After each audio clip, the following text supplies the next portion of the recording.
guys, Auburn coming off back-to-back losses now, the 17-9 loss to Mississippi State. We had all predicted that Mississippi State would come in here and win, so the outcome in and of itself not terribly surprising, but some positives to take away, starting primarily on the defense, Brandon, where they limited Mississippi State to fewer yards, and while Dak Prescott was successful in the air, he didn't run very much. Some of that was by design.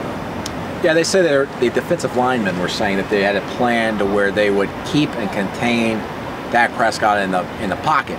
The problem with that was he threw for 270 yards, and it's not necessarily a new development.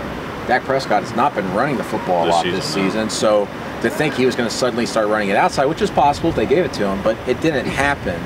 But beyond that, you probably got to look at what's going on in the future in the secondary, because it looks like a cornerback has moved to safety, and that's going to be permanent, Wes.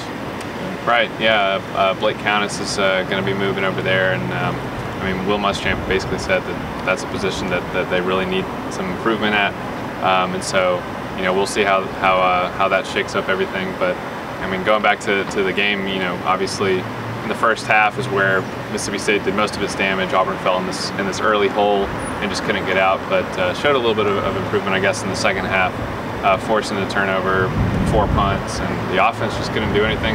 They just couldn't get in the end zone. I mean, that was pretty much the story of the game. So while there was some improvement defensively, and we will look to see in the secondary what exactly happens there, because Will Muschamp would commit to where he would put Rudy Ford. He just said they needed better play from the safeties. Trey Matthews is the one who got beat on the one touchdown early. He got his eyes all completely mixed up and got lost with K. Miles. Yeah. And again, Countess moves back. What do you do at corner? Carlton Davis did some good things, but he did get beat on a very tough ball to win, frankly, from a cornerback perspective.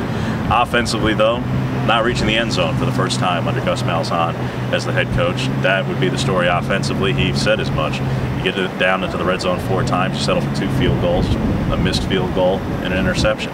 So the Auburn offense has plenty to change and try and adjust under Sean White, who all told had a pretty successful debut, just no touchdowns. Fairly accurate, 20 of 28 for 188 yards, ran a little bit, showed some wheels.